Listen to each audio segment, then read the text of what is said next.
தமிழக வெற்றிக்கழக தலைவர் விஜய் வீட்டில் வந்து குவியும் IAS அதிகாரிகள். திடீரென்று வந்து விஜய் வீட்டுக்குள் புகுந்த திரிசாவின் கார். விஜயின் வீட்டுக்குள் ஓடி திரிந்த உறவினர்கள் விசில் ஊதி வெற்றி களிப்பில் விஜய் குடும்பத்தினர். யாழில் களைகட்டும் விஜயின் வெற்றி கொண்டாட்டம். கண்ணீருடன் சீமான் வெளியிட்டுள்ள காணொளி பெரும் சோகத்தில் ஆதரவாளர்கள். நள்ளிரவில் வீட்டுக்குள் புகுந்த மர்ம நபர்கள் இளைஞன் மீது தாக்குதல், உடைமைகள் சேதம். திமுகவின் கோட்டையை தகர்த்த தமிழக வெற்றிக் கழகம் 76 ஆண்டுகள் வரலாற்று சாதனை முறியடிப்பு. தமிழக வெற்றிக் கழகம் பின்னணியில் முக்கிய நபர், பரபரப்புக்கு மத்தியில் அவசரமாக சந்திக்கின்றார் விஜய். ரசிகர்களை சந்திக்க வெளியே வந்த விஜய் சுற்றி வளைத்த மக்கள். 1 கோடி வாக்குகளை கடந்து விஜயின் தமிழக வெற்றிக் கழகம் சாதனை. இளைஞர்களுக்குள் வெடித்த மோதல், பரிதாபமாக உயிரிழந்த நபர், வெளியானது காணொளி. தொடர்பென விரிவான செய்திகள். தமிழக வெற்றிக் கழகத்தினுடைய தலைவர் விஜயின் வீட்டிற்கு சில IAS அதிகாரிகள் சென்றுள்ளதாக இந்திய ஊடகங்கள் செய்தி வெளியிட்டுள்ளன. ஆட்சி அமைப்பது பற்றிய சில ஆலோசனைகளையும் வழிமுறைகளையும் அவர்கள் விஜயிடம் கூறுவார்கள் என்று எதிர்பார்க்கப்படுகிறது. தமிழ்நாட்டின் சட்டசபை தேர்தலில் 3வது சுற்று வாக்கெண்ணிக்கை தற்போது முடிவடைந்துள்ள நிலையில் 109 தொகுதிகளில் விஜயின் தமிழக வெற்றிக் கழகம் முன்னிலையில் உள்ளது.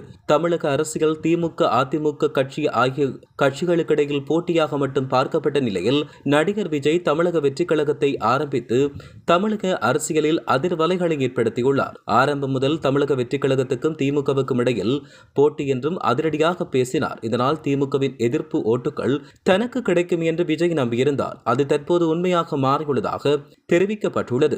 தற்போதைய நிலவரப்படி தமிழக வெற்றிக் கழகம் 106 தொகுதிகளிலும், திமுக 65 தொகுதிகளிலும், அதிமுக 63 தொகுதிகளிலும் முன்னிலை வகித்து வருகிறது.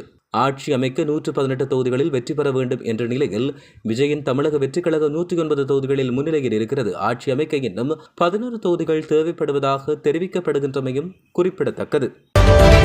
தமிழக வெற்றிக் கழகத்தினுடைய தலைவர் விஜயை சந்திக்க நடிகை திரிஷா சென்றுள்ளார். தமிழக சட்டமன்ற தேர்தல் வாக்கெண்ணிக்கையில் நடிகர் விஜயின் தமிழக வெற்றிக் கழகம் தொடர்ந்து முன்னிலை வகித்து வரும் நிலையில் சென்னை நீலாங்கரையில் உள்ள விஜயின் வீட்டுக்கு நடிகை திரிஷா வருகை தந்துள்ளதாக செய்திகள் வெளியாகியுள்ளன. வாக்கெண்ணிக்கையில் தற்போதைய நிலவரப்படி தமிழக வெற்றிக் கழகம் முன்னிலையில் உள்ள சூழலில் திரிஷா வருகை பரபரப்பை ஏற்படுத்தியுள்ளதாக தெரிவிக்கப்பட்டுள்ளது. மேலும் பத்திரிகையாளர்கள் சூழ்ந்து கேள்வி கேட்க முயற்சித்த நிலையில் திரிஷா யாருக்கும் பதிலளிக்காமல் அங்கிருந்து சென்றுள்ளதாக தெரிவிக்கப்பட்டுள்ளது. தமிழக வெற்றிக் கழகத்தின் தலைவர் சட்டமன்ற தேர்தல் வாக்கு எண்ணிக்கையில் வெற்றி பெற்று முதலமைச்சராக பதவியேற்க உள்ள நிலையில் விஜய் குடும்பத்தினர் கொண்டாடியுள்ளனர். தமிழக வெற்றிக் கழகத்தினுடைய கட்சி சின்னமான விசிலை ஊதி விஜய் குடும்பத்தினர் கொண்டாடியுள்ளதாக தெரிவிக்கப்பட்டுள்ளது. மேலும் தமிழ்நாட்டின் சட்டசபை தேர்தலில் 3ஆம் சுற்று வாக்கு எண்ணிக்கை தற்போது முடிவடைந்திருக்கிறது. எனவே இதில் விஜயின் தமிழக வெற்றிக் கழகம் முன்னிலையில் உள்ளது.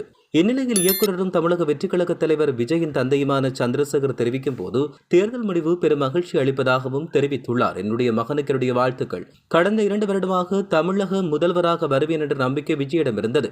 அந்த அணுகுமுறையை நான் பாராட்டுகிறேன். ஒரு தலைவராக கூட்டணி இல்லாமல் சொந்த காலில் நிற்பேன் என்றது அவரின் துணிச்சல். கூட்டணி இல்லாவிட்டாலும் தேர்தலை சந்திக்கும் தைரியம் விஜயிடம் இருந்தது. இது விஜய்க்கு கிடைத்த சரித்திர வெற்றி. விஜயை தலைவராக மக்கள் பார்க்கவில்லை, தங்களில் ஒருவராக பார்த்தனர். தமிழக மக்களுக்கு நன்றிகள் என்றும் அவர் இதன் போது தெரிவித்துள்ளார்.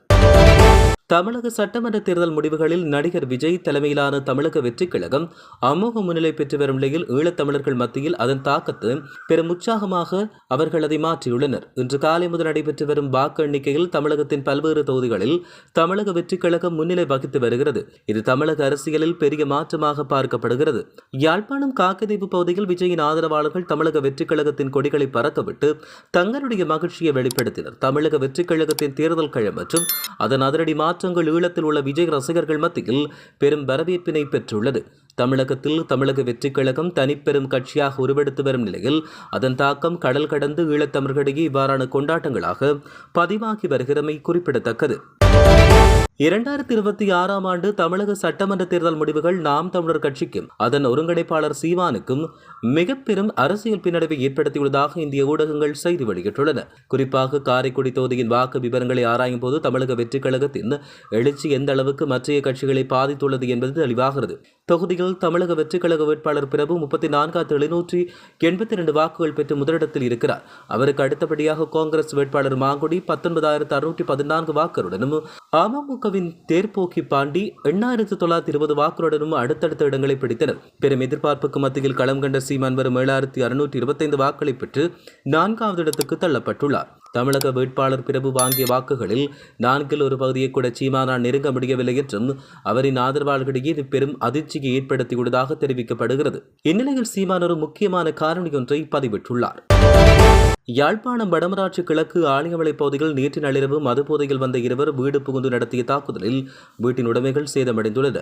நள்ளிரவு குடும்பஸ்தர் ஒருவர் வீட்டுக்குள் மதுபோதையில் அத்துமீறி நுழைந்த இருவர் அங்கு உறங்கிக் கொண்டிருந்த இளைஞர் மீது மோசமான தாக்குதலை நடத்தியுள்ளனர். தாக்குதலில் இருந்து தன்னுடைய உயிரை காப்பாற்றிக் கொள்ள அந்த இளைஞன் அங்கிருந்து தப்பி ஓடிக்கொள்ளார். தப்பி ஓடிய மகனை அழைத்து வருமாறு கூறி அங்கிருந்து வீட்டின் உடைமைகளை அடித்து நொறுக்கிய வன்முறையாளர்கள் அருகில் இருந்த மற்றொரு வீட்டுக்கும் சேதம் விளைவித்து தப்பிச் சென்றதாக தெரிவிக்கப்படுகின்றது. தமிழ்நாடு சட்டப்பேரவைத் தேர்தலில் திமுக அதிமுக இரு பிரதான திராவிட கட்சிகளையும் பின்னுக்கு தள்ளி விஜய் தலைமையிலான தமிழக வெற்றிக் கழகம் 109க்கும் மேற்பட்ட தொகுதிகளில் முன்னிலை பெற்று வருகிறது. முதலமைச்சர் மு.க.ஸ்டாலின் போட்டியிட்ட கொளத்தூர் தொகுதியில் அவரை பின்னுக்கு தள்ளி தமிழக வெற்றிக் கழக வேட்பாளர் V.S. பாபு முன்னிலை வகித்து வருகிறார். அவரது அமைச்சரவையில் இடம்பெற்ற பலரும் தத்தமது தொகுதிகளில் பின்தங்கியுள்ளனர். தமிழ்நாட்டில் 76 ஆண்டுகள் வரலாறு கொண்ட திமுகவையும் 54 ஆண்டு பழமையான அதிமுகவையும் பின்னுக்கு தள்ளி 3 ஆண்டுகளுக்கு குறைவான வயதான ஒரு கட்சி ஆட்சியை பிடிக்கக்கூடிய சூழல் ஏற்பட்டுள்ளது. தமிழ்நாட்டில் சட்டப்பேரவை தேர்தலில் வாக்குகள் எண்ணப்பட்டு வரும் நிலையில் விஜயின் தமிழக வெற்றிக் கழகம் 1.9 கோடி வாக்குகளை பெற்றுக் கொண்டுள்ளது. தமிழ்நாடு சட்டப்பேரவை தேர்தல் 2026 இரண்டாம் இடத்தில் 71.97 லட்சம் வாக்குகளுடன் திமுக 2ஆம் இடத்தில் உள்ளது. 2021ஆம் ஆண்டு தேர்தலில் வெற்றி பெற்ற திமுக 2.9 கோடி வாக்குகளை பெற்றது. அதிமுக கூட்டணி ஒட்டுமொத்தமாக 1.83 கோடி வாக்குகளை பெற்றது. வரலாற்றில் முக்கிய நிகழ்வாக புதிய கட்சியான தமிழக வெற்றிக் கழகம் இதுவரை 1.9 கோடி வாக்குகளை பெற்று முன்னிலையில் உள்ளது. திமுக கூட்டணி மற்றும் அதிமுக கூட்டணிகளின் ஒட்டுமொத்த வாக்கு வங்கியில் சரிபாதியை தற்போது தமிழக வெற்றிக் கழகம் பெற்றுள்ளதாக தெரிவிக்கப்படுகிறது. தமிழக வெற்றிக் கழகத்தின் தலைவர் விஜய் கட்சியின் மூத்த நிர்வாகிகளுடன் ஆலோசனை நடத்தி வருவதாக தெரிய வருகிறது. தேர்தல் முடிவுகளின்படி 109 தொகுதிகளில் தமிழக வெற்றிக் கழகம் முன்னிலையில் உள்ளது. அதிமுக 65 தொகுதிகளிலும் திமுக 61 தொகுதிகளிலும் முன்னிலை வகித்து வருவதாக தெரிய வருகிறது. பெரும்பாலான தொகுதிகளில் 10,000க்கும் அதிகமான வாக்குகள் வித்தியாசத்தில் தமிழக வெற்றிக் கழகம் முன்னிலை வகிக்கிறது. இந்நிலையில் அறுதி பெரும்பான்மை கிடைக்காமல் போனால் எப்படி ஆட்சி அமைக்கலாம் என்பது தொடர்பில் தமிழக வெற்றிக் கழகத்தின் தலைவர் விஜய் கட்சியின் மூத்த நிர்வாகிகளுடன் ஆலோசனை நடத்தி வருகிறார். தமிழக வெற்றிக் கழகத்தின் வெற்றிக்கு அந்த கட்சியின் தேர்தல் வியூக வகுப்பாளர் ஜோன் ஆரோக்கியசாமி முக்கிய நபராக சொல்லப்படுகிறது.